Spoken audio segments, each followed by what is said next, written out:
Kala Moana Nemi Gang, and welcome back to another Path of Exile 2 video. And today I want to give you guys an update on the current status of my build, what I've been doing, and some things I plan on doing in the future concerning the build. So if you're new here, I am playing a Tactician GALV Shards shock based rounds.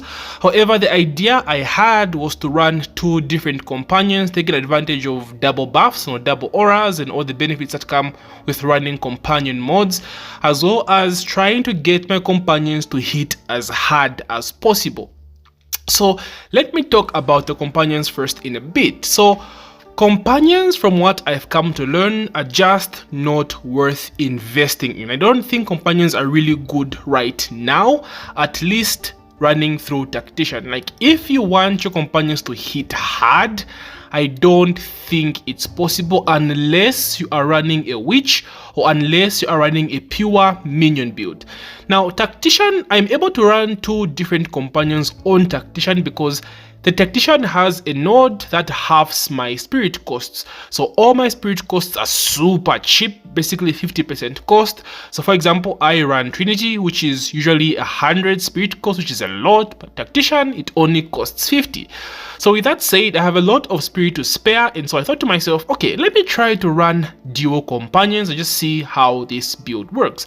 Now, in terms of utility, and I think this is where the Tactician shines, it's all about utility, and running two different companions gives you a lot of utility. So for example, shock burst rounds requires you to shock the enemy first before using the shock burst rounds to get the max damage possible. And if you have a companion that either shocks for you or damage shocks or leave shocked ground, it makes it very easy. It's just a lazy gameplay. You don't have to, you know, shock the enemy and then switch to shock burst rounds because the companion applies shock for you. So stuff like that, utility based buffs, is what makes the companions very fun to play. Now, I'm just stubborn. I really want to make this work. I love the idea of having, you know, this mercenary dude holding a crossbow and he's got two tamed beasts fighting by his side, right? I just love that fantasy, and so I'm trying by all means to make this work. So what I've settled on is the companions will just be there for utility, right? They'll either shock for me or they'll leave shocked ground, and the auras as well, haste aura and invulnerability aura, that's all they're there for. Like, that's all. Other than that, I won't be going for damage on the companions. Again, I don't think it's worth it unless you are running a pure minion build or something related to minions that start from the witch's side of the tree, because at least they have easy access to the minion build. Now, on the build on its own, in terms of how far I've progressed with the end game or just in general, I am currently have capped at T3 Zest. That's where my build has like capped. I now need to upgrade my equipment. I need to buff my gear and get better gear. It's very difficult to scale the damage of Tactician because, again, the nodes are mostly utility based, right? Reduced spirit cost, you can run double banners, armor threshold, the armor buff, pinning enemies. Of course, all these are good for utility.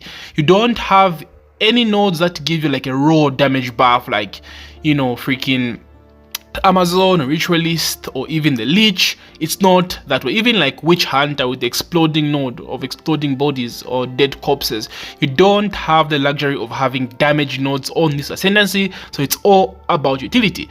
So with that said, it's very difficult to scale the Tactician for damage unless maybe you're running ballistas, artillery ballista, or the grenades. I think those still do pretty badass damage. I think artillery also got buffed in the last update, so ballistas are like the super busted builds you can build on Tactician. But other than that, I don't think there are any other super busted Tactician builds unless I'm behind. I haven't seen the latest stuff. You know, I'm not really a meta guy. I try to build to come up with my own ideas and make it work. So with that said, if you want to squeeze out as much damage as possible, I think the Tactician builds are going to be very expensive, at least for GALV Shards and Shockburst rounds. And I forgot to mention, GALV Shards were buffed. Of course, crossbows were buffed in general, but GALV Shards got a buff and Shockburst rounds got nerfed. And this is where I'm having issues, because my GALV Shards are pretty good for clear, zero issues. My GALV Shards are kicking mad ass. But my Shockburst rounds are falling off hard, and this is what I use for my solo damage, right? My bossing, it's all about Shockburst rounds.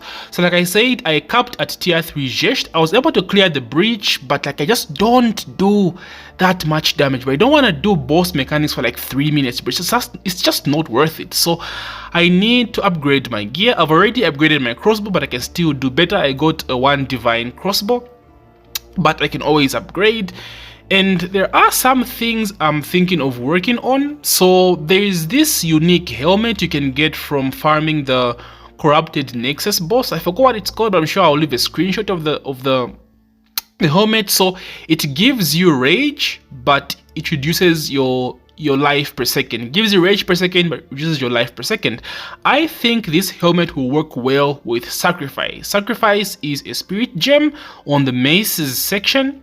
So this buffs your rage gained, but also costs you life, so something to that degree. So I think these two make a good combo with time of need that heals you periodically, and also running the heal aura on companions as well can go well with this combo. That's just an idea I have on adding more damage to this build. Of course, the helmet I'm currently using is Takonja's head that reduces damage taken, or takes 15% of damage taken to the companion before you. And I've come to the conclusion that in this game, bro, offense outweighs defense 100%. I don't know why it's so difficult to get like legit defense in this game. Maybe it's just me, but it just feels so frustrating, especially on my build. Of course, we are an armor stroke evasion rating build. I've decided to go more so full armor.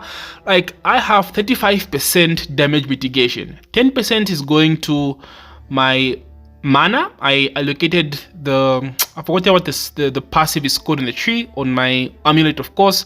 So 10% of damage is taken to mana first, then 15% is going to my companions, another 10% to my companions as well from the support gem. So that's 35% damage mitigation, as well as having 60% armor and 40% evasion rating, and I'm still getting one shot, bro. Like, it's bad. It's bad. Now, I survive most of the stuff in the game, and I'm mostly dying to boss mechanics. Like, let's say Zest is big as hand, right? I can survive that at tier 3, like the big hand slam, but at tier 4, that completely shreds me. So I'm like, okay, you know, fuck this. I'll just go as much damage as possible, or at least have a build that deals more damage, doesn't rely solely mostly on defense. I wanted like a good balance between offense and defense, but like that's not been working out, so I'll try to go more offense. So that's the idea I have for the build. I'll still stick to 2 different companions. I might just run one in the future, because I think we don't have that many good auras for companions. Going back to companions again, haste is the best. Like, overall, that's what you want. Invulnerability aura is the second best. Then you have others like the healing aura and the 20% physical damage aura. Those are alright, but invulnerability aura for defense and haste aura for offense are what you want. I think we need more offensive auras for like super juiced up companion builds. Like, bro, I want companions to hit hard, and I don't think that's possible again unless you're running a pure minion build, and I don't think that should be the case. So I might just switch to one companion. So in terms of the build, again, I've capped out at tier 3 Zest. I've been farming bosses. I think I'm down to my last 2 points for the bosses. I've also been farming breach. I was farming expedition, but then I realized, bro, I don't actually craft in this game. So expedition mostly gives you access to like very good items. Of course, you can buy stuff from the vendors in your hideout. So I was like, bro, I just trade, so there's no point of me actually doing expedition. So I'm mostly running breach, map bosses, as well as strong boxes and wisps. That's what I'm really grinding at. So which brings me to another topic of conversation in terms of the end game. I get really bored, right? I don't really grind as much as I want to, because I just get bored of Basically, the idea of Path of Exile 2 is farming. Right? You want to farm, get good items, get good currency, get rich, and become a god in terms of strength. Now, the idea is good, like I love it, but I just run out of juice sometimes, right? So I would, like, for endgame, I would want something that's like a bit more a go outside of just becoming god tier. So for example, let's say a ranking system. I would love a ranking system in, let's say, the Trial of Chaos, for example, or even the Trial of the Sekemas. It can act like a both, farming. You can farm as well as grind like a ranked, right? So let's say you do a Trial of Chaos, and then at the end of the trial, you get a rating, right? Let's say from A to like S plus, right? A minus, B plus, B minus, So depending on how much damage you take, how much damage you deal, how much damage you dodged, you get a rating and you get like ranked points, and that puts you like in a league, right? You're competing against other people. So the trial can like have a cap. Let's say at level 80, you can take part in this trial. So like, I would love something like that, right? Basically a ranked system in Path of Exile 2. PvE, guys, not PvP. No, just PvE.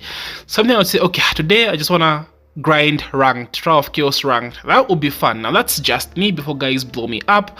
I am pretty new to the game. I haven't played Path of Exile 1. I played it until like Act 3, Act 2. So I didn't go up until like the end game and start farming stuff and reach gold tier. That's something I'm trying to do in Path of Exile 2. But again, as you can see from my channel, PoE 2 is not my main game. However, I want it to be. I have already spent more hours in this game than the game I actually cover on this channel. So that should tell you a lot on how much I love this game. I spent so many hours grinding this game. So that's kind of like where I'm at with the build, my thoughts with the end game, and a bit more on end game. Like, end game is a little bit unforgiving. Now, don't get me wrong, it's a bit better right now. Like, end game in the first patch was freaking torture, bro. It was brutal. Like, the XP loss is what gets me the most. Like, it is so brutal, bro. Like, I've been hard stuck at 90 for so long, bro. Like, I just keep randomly dying. I lose a lot of XP. And I just learned today that there's an omen you actually have to use that reduces your XP loss by 75%. Like, come on, GGG. Like, why? It's so unforgiving. Now, I do understand there should be some sense of risk when you're running maps or you're farming, right? Like, there should be a cost of, like, you die, that should cost you something. But I think the XP loss is a bit too much. It's too much. I don't think they should make it very difficult to reach level 100. I don't think they should be that stingy. Man, it's brutal, guys. It's brutal. Especially, like, I don't exclusively play PoE 2. I don't spend 12 hours a day playing Path of Exile 2. I play other games, I cover other games. So, like, for me, I would want it a bit more easier to get to level 100, to get to your passive points, and then just grind the game from there on out. But, like, I do understand the risk that's needed. But, like, man, I think it's a bit too much, bro. I think it's a bit too much. So anyway, guys, just thought I would rant today, just talk about the game in general. I know it's not a very constructive video, but I just wanted to just talk about something. Talk about Path of Exile 2, because it's something I'm passionate about, and I don't want to be all YouTuber about this. I just want to talk about the game I love, and hopefully you guys are with me on most of the stuff I've said. I know the channel is a bit new to PoE 2 content, so those of you that are subscribed, guys, I'm very glad to have a few subscribers from my last 2 videos. And that for me is enough to keep making content for the game, because again, I freaking love this game. So I've also started working on a poison monk. I think I'm planning on doing a Chayula monk. So with poison with the bow and chaos. So chaos, poison with curses and all that shit. Bro, I freaking love poison and I freaking love chaos. So I thought, Chayula, underrated, off meta. Let me work on something related to this. So I'll keep you guys updated on how that build goes. I'm still in Act 1. And it's so difficult for me to like push Act 1, because going from a fast build, like endgame, of course you have movement speed, to like Act 1, the slower space is a bit difficult, but eventually I will get there, and hopefully when the build is live, I will share this build with you guys. And of course, the companion build, I keep on updating you guys, and when the build is complete, you will get an updated build guide. This is why I haven't worked on the mobalytics guide, because the build still has a lot of work to do. So anyway guys, thank you so much for taking time to watch my video. If you made it this far, please don't forget to like and subscribe if you're new. I'm covering PoE2 content on a channel that's mostly dedicated to a fighting game, because I freaking love this game. So hopefully you can join me on this journey and, you know, help a noob out at getting good in this game. So anyway guys, thank you so much and take care. GG Exiles.